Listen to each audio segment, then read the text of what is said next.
Seperti ini bisa Bu Haji bikin seminggu 3 kali. Yang ceramah saya terus. Ya kelihatan aja ceramah padahal ini lagi usaha. Sama aja nyari duit juga. Jadi kalaupun saya bicara kurang berkenan, mohon maaf. Jadi memang bukan asli, bukan ustadz beneran, cuma pelawak kebetulan pernah ngaji, itu aja. Dan yang di dunia lawak yang ngaji kayaknya nggak terlalu banyak, sehingga yang sering diundang saya ceramah, yang lain belum. Karena nggak berani barangkali yang lain. Jadi alhamdulillah saya nggak ada saingan. Karena udah nggak ada saingan, permintaan makin banyak. Kalau permintaan makin banyak, otomatis harga makin tinggi. Gitu kira-kira. Jadi Bapak Lurah yang saya hormati, Bu Lurah, Pak Camat, Bu Camat yang saya hormati, juga saudara kita semuanya, saya nggak sebutin satu-satu. Ya, wabil khusus calon-calon tamu Allah, ada Hajah Lisa Arisanti, juga Yayu Haryatna, juga Hajah Lita Ratna Juwita, juga Bang Fernando Bete, terus kemudian juga Bapak Hardi Prasetya Mulia, keluarga besar Bunda, mudah-mudahan Allah kasih sehat panjang umur. Dari pergi sampai pulang lagi ke tanah air, Allah berikan kesehatan, Allah berikan ketabahan, Allah berikan kesabaran, dan menjadi haji yang mabrurah yang diterima oleh Allah Subhanahu wa taala. Amin ya rabbal. Juga guru-guru saya, kiai-kiai saya, mohon ikhlas, saya nggak sebutin satu-satu. Ustazah, hajah, mohon maaf saya nggak sebutin satu-satu. Kenapa saya nggak sebutin? Karena emang nggak ditulisin. Jadi mohon maaf, tapi tidak mengurangi rasa hormat dan ta'zim saya. Dengerin dulu, saya mau ceramah 5 menit Bu Haji, apa berapa menit? 2 jam. 2 jam. Oh 2 jam. Kuat 2 jam kira-kira?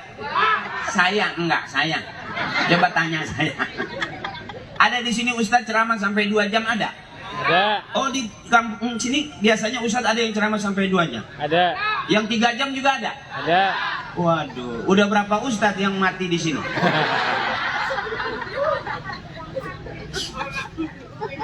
Ya mudah-mudahan kita kumpul di sini semua Allah berikan sehat, dapat pahala panjang umur, ngurangin dosa, dan banyak rezeki kita. Itulah pahala silaturahmi. Amin ya rabbal alamin.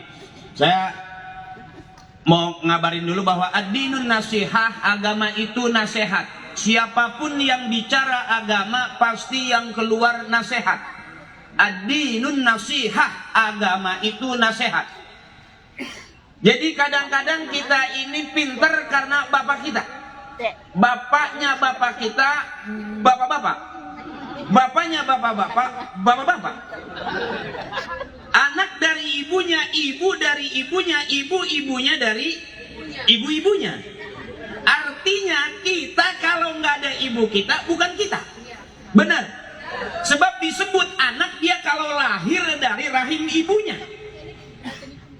Setiap anak yang keluar dari rahim ibunya disebut anaknya.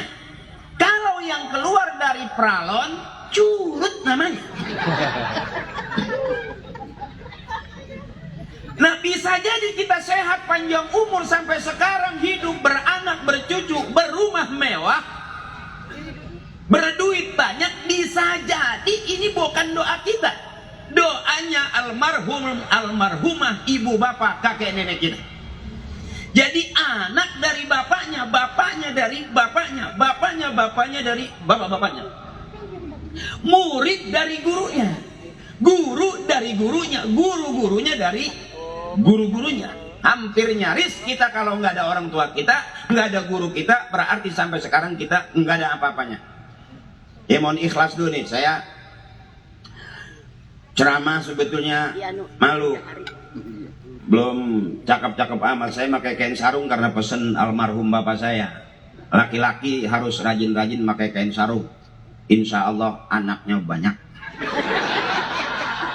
Dan nyaris alhamdulillah ibu saya karena bapak sering pakai kain sarung, anaknya 13. Ibu saya anaknya 13, Yang ada 9, karena setiap pagi sarapan rebutan katincak hiji pae. Kira-kira begitu. Mohon maaf nih, saya nggak bisa bahasa Sunda yang lemes. Mohon maaf, saya nggak bisa bahasa Jawa juga, mohon maaf. Karena ibu saya Arab. TKW. Bagian ngumbah beas. Jadi mohon maaf. Karena kita mau berangkat ke tanah suci, saudara saya, abang-abang saya, teteh saya, mau jadi tamunya Allah, tanah suci pasti bersih, tapi yang bersih belum tentu suci. Untuk sampai ke tempat yang suci, kita mesti bebersih. Saya nggak ceramah tentang pelaksanaan wajib, sunnah, rukun-rukun haji, nggak dah. Tinggal mutawifnya aja nanti, tinggal ikut rombongan aja. Ya ikut rombongan aja. Saya ceramahnya kemana-mana aja. Yang penting duit yang udah masuk nggak bisa diambil lagi.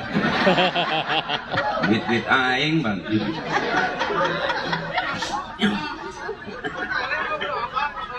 Ya, jadi saya ceramah yang bagian mutawif nanti tinggal ikutin aja dari mulai pakai pakaian ihram terus sampai ke sana pelaksanaan wajib haji, sunnah haji, rukun-rukun haji, tinggal ngikutin mutawif aja. Ada bukunya. Jadi nggak saya ceramah panjang-panjang karena emang saya nggak biasa bawa rombongan. Saya kalau rombongan kondangannya suka nalangin saya. Ya. Jadi saya ceramahnya santai. Karena mau sampai ke tempat yang bersih, kita harus bersih. Dan agama kita, kata Kiai, agama yang paling bersih.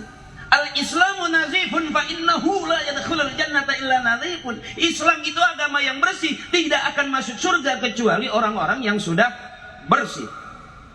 Untuk sampai ke tempat yang suci, kita mesti bersih. Karena tanpa sadar badan ini abang banyak dosanya. Kalau boleh jujur, kita pegang dada kita, dosa apa yang belum pernah kita kerjain?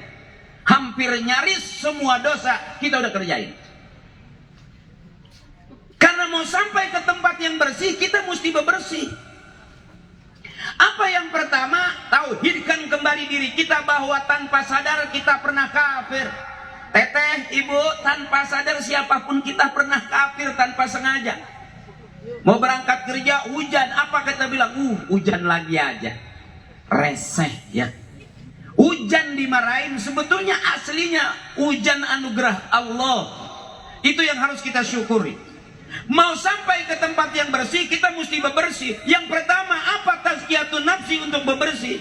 Karena kalau hatinya sudah bersih, badannya sudah bersih, jiwanya sudah bersih, innahu alimun bizati sudur.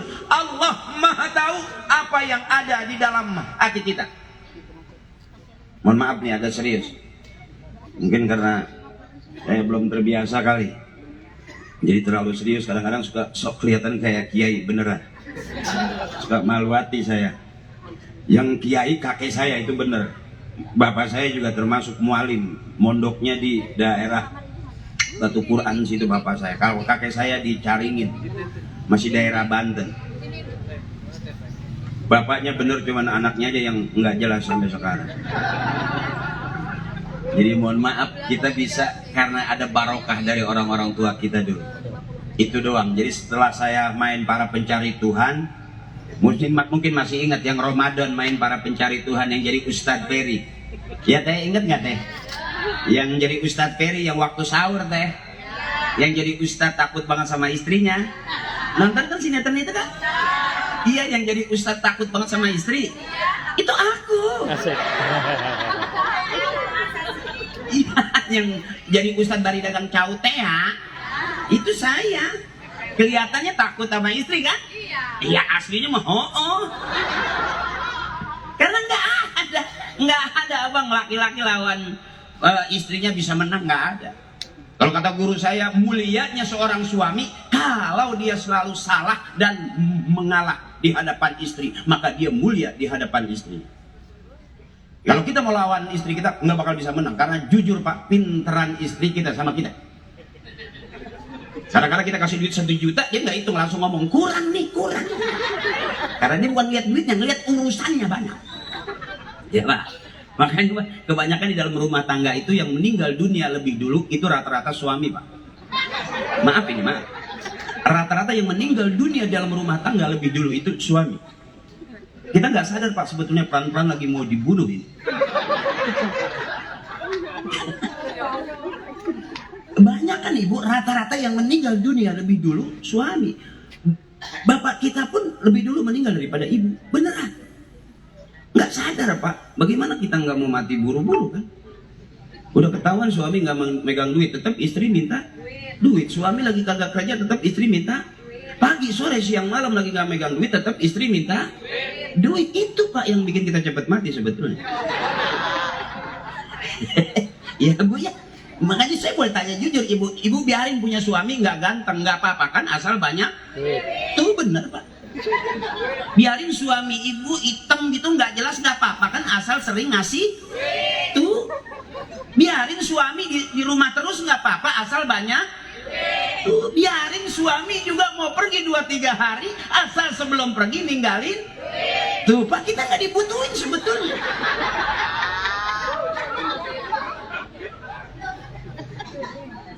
Kita kadang-kadang nggak sadar Pak, pagi sore siang malam kita nyari duit buat siapa Pak? Bukan buat kita kan, bener kan Pak? Nah itu Pak, makanya Bapak cari senang di atas 50, 55, 60 cari senang Pak, jangan cari duit. Takutnya duit nggak nyampe, ajal sampai Pak. Ya, nyari senang aja Pak, nyari senang. Saya kalau ceramah juga bikin girang, saya nggak penting orang mengerti apa nggak penting. Yang penting DP udah masuk, itu aja dulu. Sebab siapa orang yang paling benar? Nggak jelas Pak sampai sekarang siapa orang yang paling benar. Kata guru saya, orang yang paling benar yang akhir hayatnya dia meninggal dunia husnul khatimah, nggak ada fitnah, masuk surga. Itu jelas orang yang paling benar di hadapan Allah. Jadi kalau hari ini bisa jadi yang ceramah belum tentu masuk. Siapa yang berani jamin Pak? Benar? Bisa jadi ini kita lagi audisi, siapa yang terbaik, yang duluan masuk surga. Bisa jadi yang megang kamera. Ya, supaya di sana nanti ngamerain orang lagi ya kan? Kita nggak tahu, kita masih audisi. Jadi disebut orang yang sukses, orang yang paling benar, orang yang matinya husnul khatimah masuk surga. Itu orang yang paling jelas, paling benar di hadapan Allah. Kalau hari ini kita nggak tahu Pak siapa yang terbaik. Makanya saya mah santai aja. Mau ceramah saya didengar apa enggak ada masalah. Yang penting waktunya makan. Bab Ustadz juga ceramah terus, kalau nggak makan mati Pak.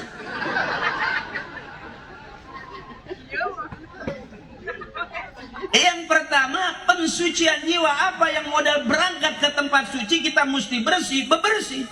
Mana bebersihnya kita? Astaghfirullahaladzim alladzi la ilaha illa huwal hayyul qayyum wa atubu ilaihi min jami'il ma'asi wa dhunub la haula wa la quwwata illa billahil aliyyil azim. Nggak ada Pak model kita yang nggak ada dosanya, nggak ada Pak.